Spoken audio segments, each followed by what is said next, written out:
The storm continues to rage when we exit the clearing. Wes, Kea, and I hang back a few feet from the trio before us, and they do so with the group in front of them, and so on.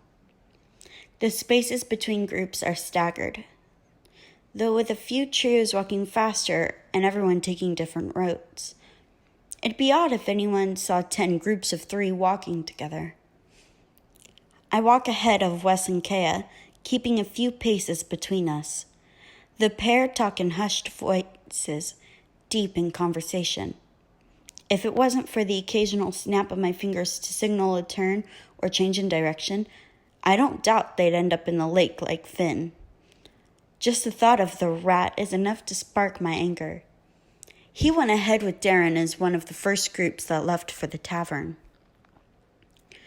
We're one of the few groups that continue on the usual path to the tavern, taking us through dark, sketchier parts of the sector. Despite this area's reputation for having a limited number of guards, I pull the hood of the thin cloak lower, glancing to the trios ahead of me. I notice that many of the crew members that wear a cloak similar to mine have taken the same route as us. There's also no more than one cloaked figure per group.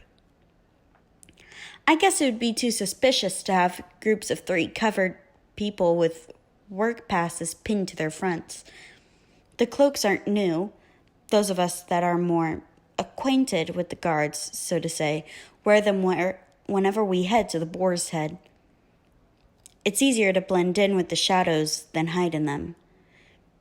And the guards are more likely to stop and search someone slinking through alleys than they would someone with a cloak and permit clearly displayed. Many of those working in the brothels or anyone employed in finance prefer not to show their faces when traveling at night, in case they're recognized by someone anchored by their services, whether it be an unsatisfactory night or an unfair tax collection. The weak street lamps flicker overhead. My heart rate picks up a little, and I shorten the gap between me and Kea. No matter how many times I've walked through the faintly lit night, the dark never fails to plant a seed of uneasiness and fear.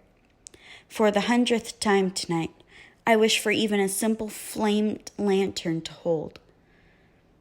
Just a small bit of light I can control and keep close to ward off the unknown shadows surrounding me, but to hold any source of light would draw attention to me and risk a guard recognizing and arresting me. So, I push down the spark of panic that the darkness never fails to ignite and proceed forward. We pass those who are known for doing their deeds under the cover of night without use of permits. I used to wonder why they were never arrested or at least warned, but after a few glances at their eyes full of malice and faces scarred by jagged blades, explains it. After a few minutes, the dark path begins to transition into the more common populated streets. The lights are stronger here, but not by much. We pass small, identical houses with the white exteriors and blue roofs, quaint homes much like the one Nora and I lived in for a few years. A couple turns takes us down into a road with a few shops, their dark windows filled with various wares for sale.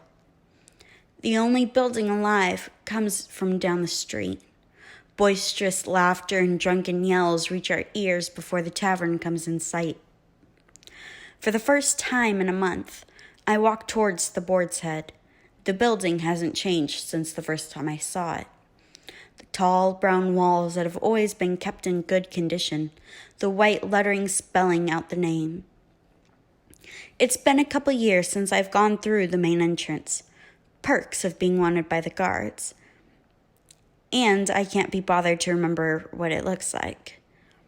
The cloaked figures that came before us start around the back, and I follow. Wes and the others go through the main entrance. I reach the back just as someone unlocks the cellar and takes the stair down to the shelves of liquor and crates with deceptive alcoholic labels. Crouching on the ground, I run my hand along the grooves of the floor until my fingers brush the thin latch. I grab it and heave the wood upward. A ladder extends down to a small dark room. Wasting no time, I climb down first, nearly slipping on the worn wood in my haste. Skipping the last few rungs, I drop to the dirt floor. A door stands before me and lower my hood before throwing it open. The sudden bright light causes my eyes to blink rapidly in an attempt to adjust. There's a chorus of cheers as soon as I step out. The sight makes me smile. It's been too long since I've been here. I wave and take a breath, and nearly gag. The scent of alcohol, sweat, and blood assaults my nostrils. The 4 weeks of absence seems to have taken away my nose's immunity to the odor of the pits. Breathing through my mouth, I plunge into the crowd. I met with slaps on the back and greeting shouts, asking when I'll be getting back in the ring. Hopefully, in just a few minutes. Looking around, nothing has changed since I stopped coming. Still, the same packed dirt floor, the same yellow-brown walls cluttered with names of the most popular fights and champions. A good amount has my name. Good to know my title hasn't been stolen. The screen plastered high above displays the current fight, allowing those farther from the pit to witness the challengers. As usual, the only women here, aside from a couple barmaids, are those from the crew. I reach the edge of the pit just as Wes strolls in from a door beside the one I entered from that leads up to the tavern. Another round of shouts sound at the sight of him. One by one, most of the remaining crew trickle out after him, a few staying upstairs to listen on guards and secure our area. Kea is one of the last ones to come through, and her eyes search the mass until they land on me. The beginnings of a smile quickly turn downwards when she sees me on the edge of the pit. I can barely hear over the crowd patrons when she says, "What are you doing? You can't just jump in. You haven't fought in weeks." I wave her words away. It's not like I've been laying around all day. I think I'm still in decent enough shape to fight. Besides, how'll I ever get back in the swing of things if I don't get back in the ring? She says something else, but a loud cheer drowns her out. We lean over the knotted rope railing, peering into the namesake of the underground fighting arena. A red-haired man crouches on all fours and coughs, spitting on the dirt. When I first came, I would have cringed at the sight of the blood dribbling from the man's mouth, but I've had my fair share of cuts and bleeds to be squeamish of such a little thing. The man who delivered the blow stands above the redhead, shaking at his fist. The fallen man raises his head to his opponent, studying him for a moment, then holds up 2 fingers. Surrender. The crowd hollers its approval. Looks like he's a favorite of the people. He must be recent, since I've never seen him before. The victor holds out his hand to his opponent. The defeated man doesn't hesitate to accept, and they clap each other on the back. The injured man winces. One of the nicer aspects of the fight is that they're generally good-natured. Well, as good-natured beating each other up for money can be. The 2 men climb up the rope ladders, and the winner helps the red-haired man up into his seat.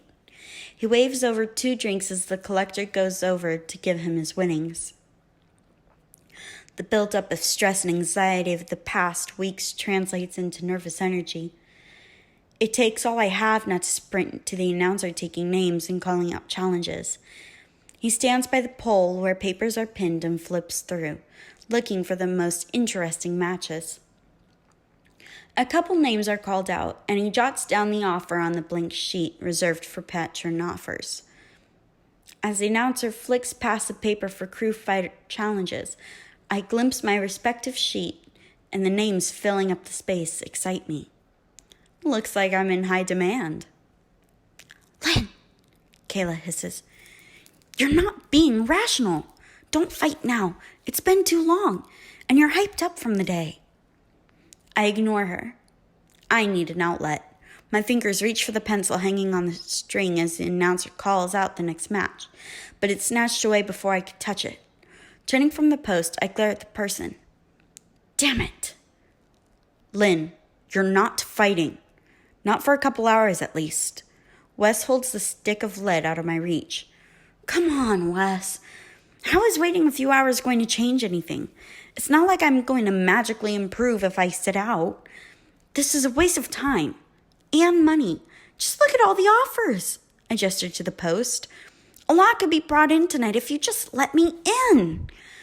I reach for the pencil, but the vast difference in height between us lets him hold it barely above his head. He shakes his head firmly. There are new people since you've left, and they might be people who don't appreciate being bested by a girl. I'm not losing another good fighter after Sarah. Don't run back in now. Wait a couple hours, get accustomed to the atmosphere again. Scope out the new patrons. Make sure you don't end up fighting someone who could put you in the same place as Sarah. Now I know how Sarah felt earlier. Arguing with Wes is like talking to a brick wall, and I spin on my heel and head to the bar across from the pit. Kay is already there, taking up her usual spot, pouring the drinks and calling out the never-ending orders coming in. I push past the swinging door and throw my cloak onto a stool beside her and walk back out. The only acknowledgement I get from her is a quick glance my way to make sure I don't head back to the pit against Russ's ruling. I hang around the pit for a while and watch a few fights, none of them lasting more than a few minutes. Then I wander around the tables, grabbing empty glasses and sending them back on trays for the rushing servers. I end up taking over the sobriety test for the would-be fighters, rejecting anyone who stumbles on the white line etched onto the ground. The last thing we need is a drunk participant causing a serious injury or doing something extremely stupid, ending up with an all-out bar brawl. Eventually, someone relieves me of the duty. I look to the dust-covered cloak hanging above the bar and groan. Only 1 hour? How has all of this been only an hour? With nothing else to do, I head back to the bar. Kaya rapidly fills glasses and swings them onto trays, bottles spinning in and out of her hand. There are a few others around her trying to keep up, but it's not enough to tackle the constant slew of requests. I take one look at the ever-growing stack of orders from the tables and patrons lining up at the bar itself, and take it upon myself to relay the wishes in a somewhat organized manner. Finally, the demand for drinks slow. No one wanting to end up too drunk to fight or gamble. Kaya slumps onto a stool and I lean against a wall on the floor. Kaya's eyes flick from the door leading up to the public portion of the tavern to the crowd. Lots of new faces tonight, she murmurs. They're all vetted, remember? Every single one goes through Wes. He'd know if they'd expose us. Don't forget we've got others upstairs keeping an eye on things. We're fine. The wary expression remains, but she nods. You know, you could work out some of your nerves down there, I suggest, gesturing over the bar in the direction of the pit. Kaya shakes her head, her hand traveling up to the back of the neck. No, I've had enough violence to last me a lifetime. At the mention of her past, we both fall silent. I watch my incessantly bouncing leg, all the pent-up energy centering itself there and making it chitter. Kaya's anxiety and anger shows itself in the little ways, never craving the wild release my emotions do. She doesn't fight in the pit. Ever. She can keep her temper under control. I depend on the pits, channeling the thoughts and memories of things I can't and couldn't control into actions that follow my own whims, not someone else's. An annoyingly high-pitched voice draws my attention to the screen hanging above the bar. Kept for security reasons, in case the 2-minute raid warning is issued. It's mostly ignored. Tonight, there's no raid, but another ball is broadcasted. Kaya reads my mind. Odd how they haven't mentioned the deaths. If they haven't spoken about it today, I don't think they ever will. If the same reels are shown across the kingdom, maybe they don't want other provinces knowing about it. Probably.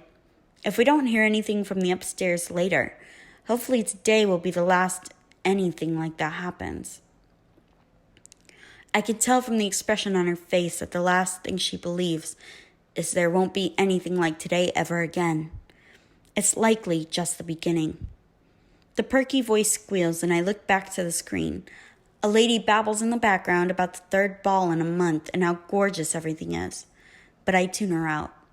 The camera pans across the bright courtyard and the gleaming entry of the Ivory Place. Nobles descend from the carriage rolling into view.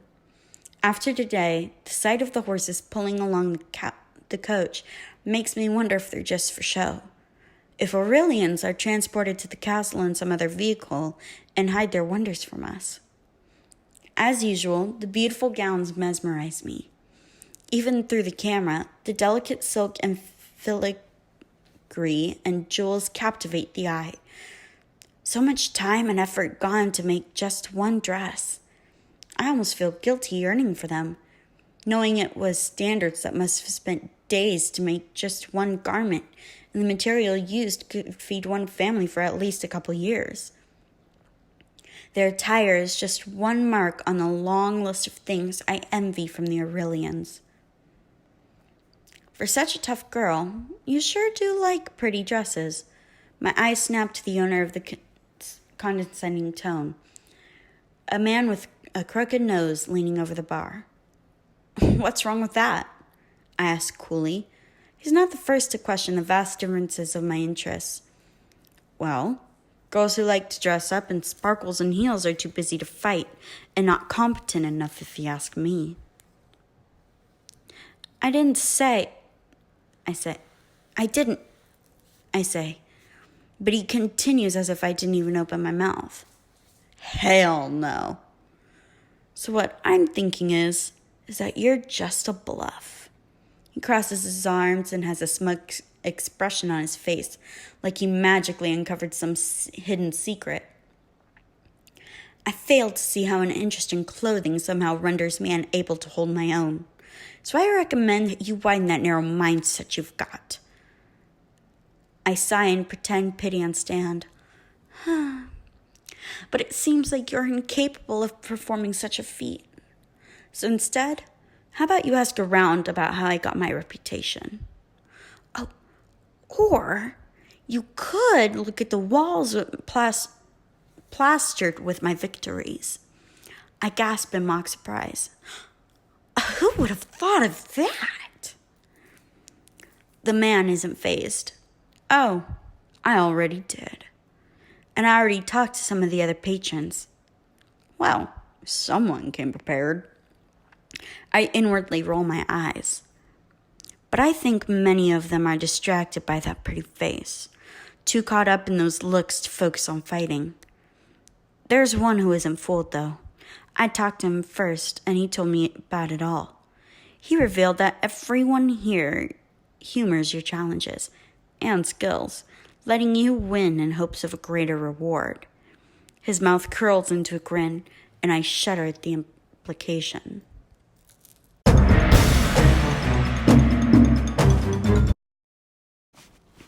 For the second time in a night, my achievements are contributed to nothing more than my appearance, and men giving me more credit than I deserve because they want something else out of me.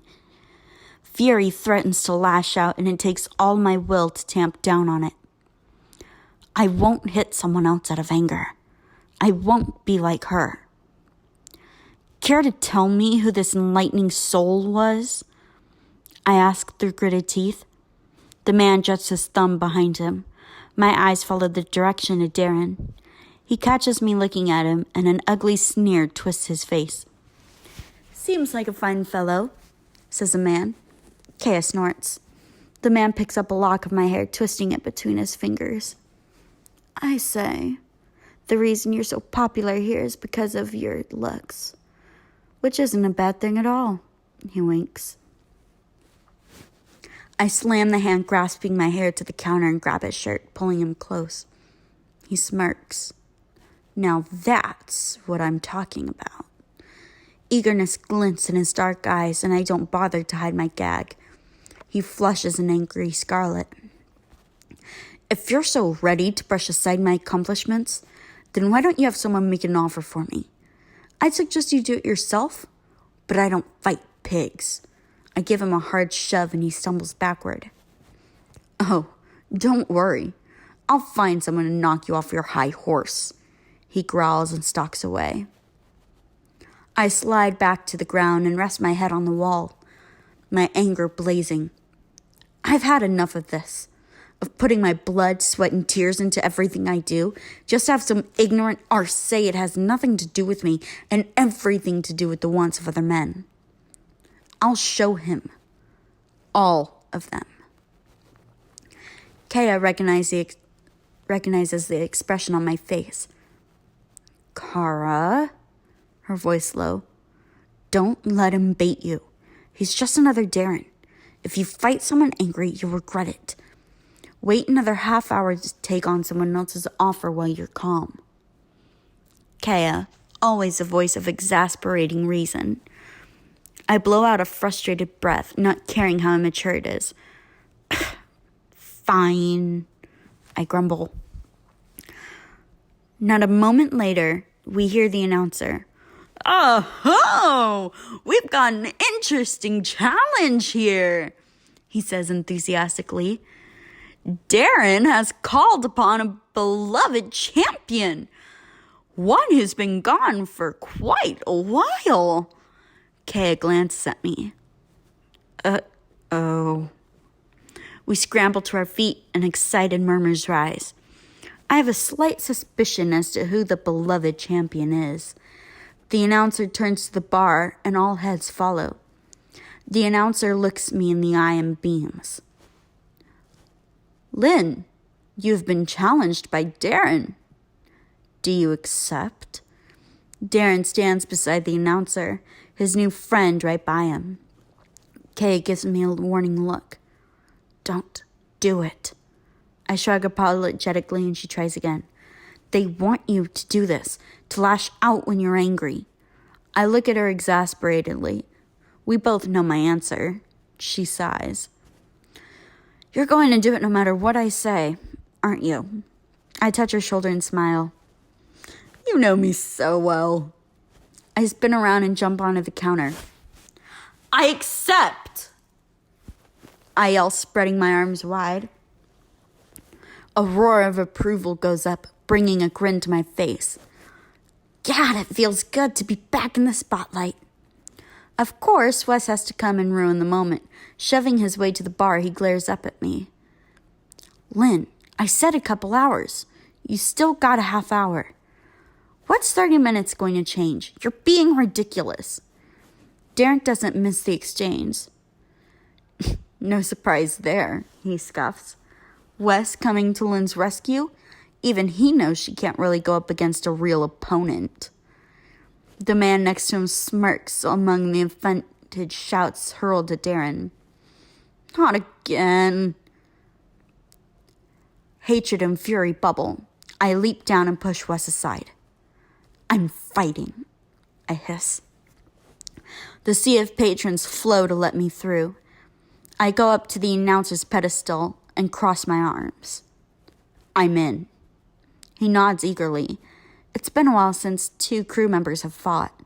Many, many bets are made, each vying for their favorite to win. "Shake hands," he addresses Darren and me. Reluctantly, I oblige. Darren's hand is crushing, and he uses a moment to tug me a little closer. "Let's really put your skills to the test." The animosity in his voice shocks me, sending a twinge of worry down into my stomach. I brush it away. "Gladly," I reply, my voice just as dark. I tighten my own grip and then rip it away. Darren marches over to the other side of the pit as I take my place directly across from me. I untie the rope and step through, tossing it back for someone else to secure it in place. Darren wastes no time kicking down the rope ladder, and I do the same, scurrying up the 12 feet of packed dirt. I jump down the last foot, landing in a soft dirt. Brushing myself off, I see Darren pacing his side of the arena, 10 feet away, eager for the chance to come at me. "All right," the announcer calls from above. "You know the rules, so I won't repeat them and keep the crowd waiting. On 3, the whistle will blow. 1, 2. Darren lunges at me before the screech of the whistle, but I'm prepared and dart to the side. The fight has begun. Darren spins around, eyes burning with fury, and I falter. Not once have I seen him look at me with so much hatred. He takes the opportunity. He tackles me to the ground, and dismayed groans echo down to us. I twist my head, narrowly avoiding a punch to the eye. His size works at an advantage for him, and I can't push him off.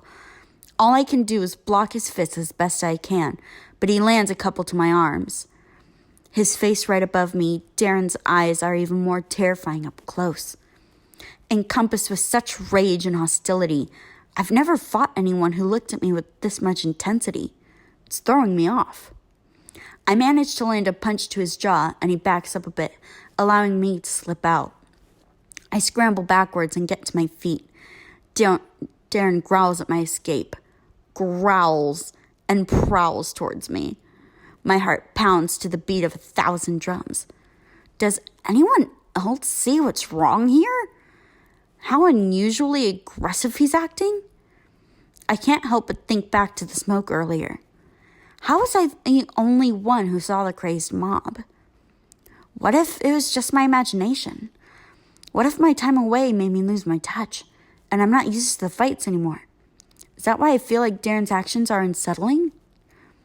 The thoughts and doubts race through my head, battling for my focus, but I can't.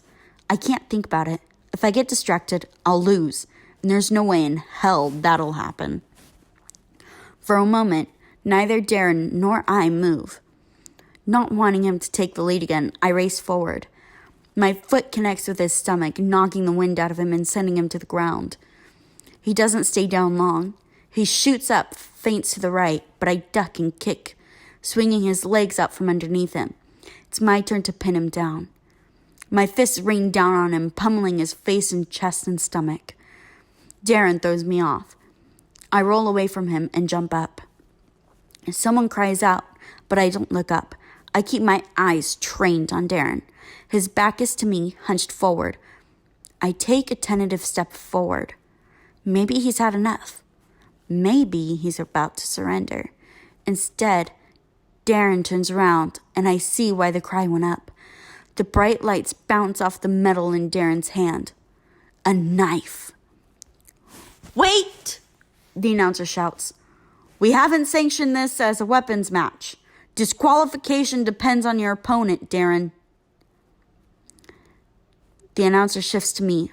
"Lynn, do you accept to turn this into a weapons match?"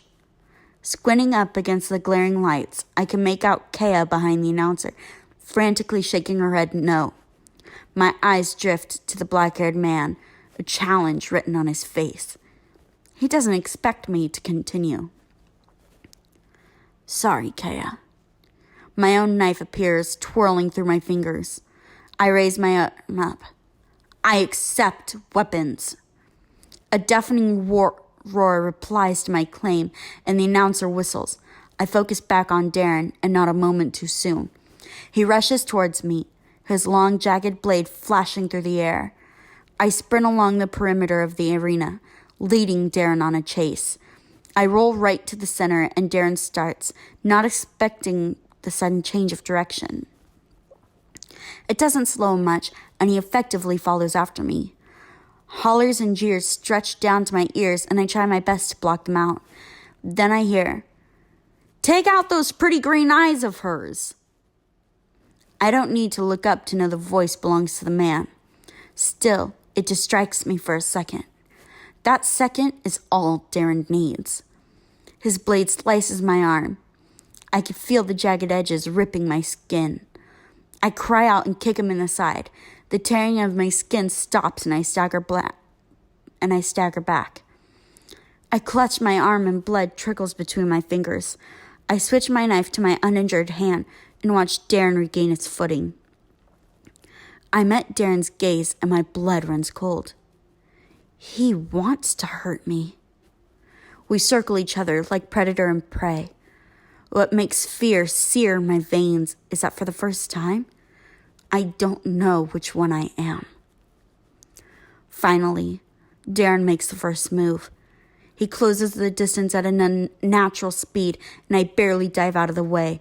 My hair is pulled back, and I throw myself to the ground, taking Darren down with me. I meant to roll away and hold him down, but Darren grabs my fist. He raises the knife above my heart, ready to plunge it through my skin. Dimly, I hear the announcer's frantic whistles and the crowd clamoring for the match to be called to an end.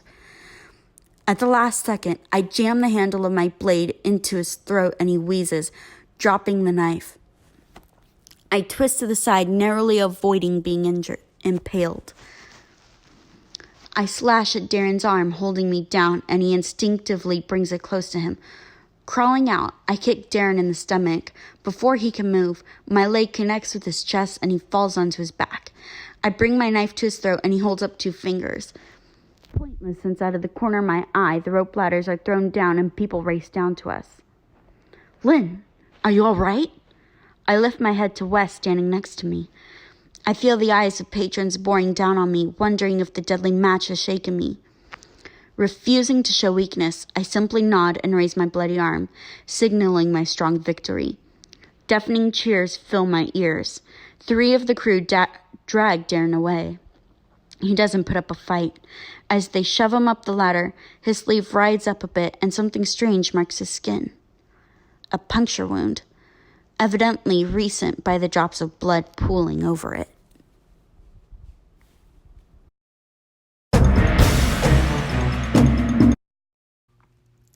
I quickly stand and take the other ladder up to the surface. Immediately, a swarm of people surround me. Congratulating words and praise flit around my head. I ignore them all and search for the one person I desperately need to talk to. A cry of relief is followed by Kaya's arms wrapped tightly around me. I hold her just for a moment before the announcer takes his turn in the cycle of those waiting their turn to speak with me. That was quite the show, eh? He twirls his ridiculous mustache. Didn't expect your own mate to turn on you, eh? He nods in Darren's direction where Wes speaks with him in a hushed tone, a dangerous look on his face. It was pretty exciting. A lot of coin came in, eh?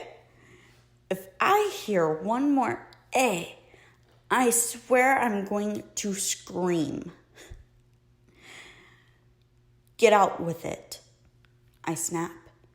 The announcer doesn't seem to notice my aggravation.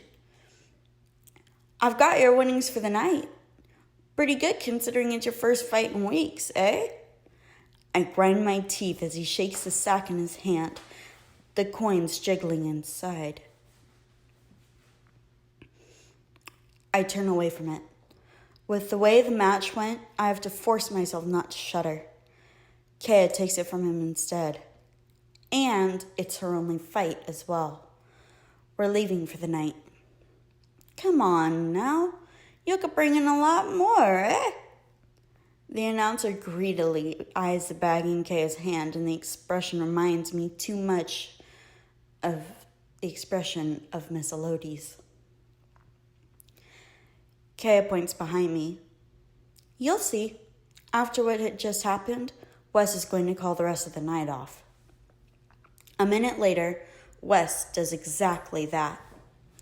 Everyone shuffles out, going out one by one through the door up to the public tavern. Kay accompanies me from the back entrance. She already has my cloak, but I don't know when she grabbed it. I take it from her and fasten it, drawing the hood up.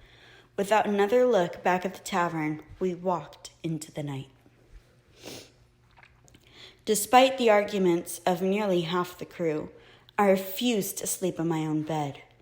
Instead, I take up my nightly spot beside Nona. After Kaya stitches at my arm, and even though she's done it more than a few times, I still can't watch, flinching every time the needle pierces my skin. Normally, I bring a book with me, reading while occasionally looking to Nona for any movement. Tonight, I just watch her, the rise and fall of her chest allowing me a semblance of comfort. knowing she's still alive. She's still here. My fingers mindlessly run along the bandage around my arm. So many thoughts race through my head, and I don't know how to sort them out, how to deal with it all. Kea is a blessing, always easy to talk to no matter what. But I wish to have a chance to speak with Nona too. Somehow, she's able to bring in a peck of light in the darkest moments. Nona is the one who brought me up from the streets, who took me in when all others looked down on me.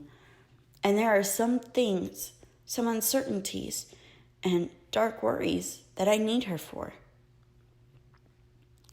I don't know when I fell asleep, but the soft sound of my name draws me out of it. Something warm rests against my cheek, and I lean into it. I open my eyes, and my heart skips a beat. Nona's eyes are open and alert, the muddy glaze that usually covers them gone. I realize the warmth on my face is her palm cupping my cheek. "Nona," I whisper, "please don't let this be a dream. Please, please don't let this be a cruel trick played by my mind." "Ah, my dear Carolyn," she smiles, and a gasp of surprise and joy escapes me.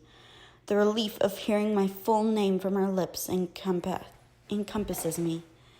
Nona's eyes drift down to my wrapped arm, and a frown creases her brows. "Carolyn, not another night at that wretched place." A small laugh is my only response. She's never liked the idea of me gaining money through brawling and always tries to convince me otherwise. "Oh, Nona, I've missed you so much," I say softly. "Please don't go back to sleep." I can't stop the tear that falls. Nona raises her pale arm and brushes it away. "I'm not going anywhere, Carolyn. Save your tears for when that time truly comes." I reel. She's never blatantly talked about the end of her life. "No," I shake my head frantically. "No, don't talk like that. I don't know what I'd do if I lost you." Her eyes harden. "None of that. You are stronger than this. You aren't one to depend on others." "But I do depend on others," I plead. "I depend on you." Silence reigns between us for a bit before Nona speaks again. "Do you remember when we met?" I nod. It's been a common thought for weeks. You were all on your own with a broken arm, left for nothing. I could have simply walked past you that day. I'm sorry to say you weren't the first child I'd seen on the streets. But do you know what drew me to you? I slowly shake my head. We never talked much about the day I came home with her. It was a moment of the past, and we had the future to look to. Despite everything that you'd been through, there was a fire in your eyes, an ember that refused to be smothered in the dark world we face. You deserved more than what that orphanage left you with, and you prove it every day. Nona's eyes look into mine, encouraging me more than her words. Carolyn, you are a force to be reckoned with. Don't ever believe otherwise. I nod again, and the hardness fades away, replaced by the familiar warmth and kindness. I debate telling her about everything that happened today, all the turmoil and chaos, but it's been so long since she's been this lucid. I decide to leave it for tomorrow. I don't want to burden her with all the recent trouble. Instead, we simply talk about nothing and everything and all the things in between. Eventually, my eyes begin to feel heavy. I try to hide it from Nona, but I fail.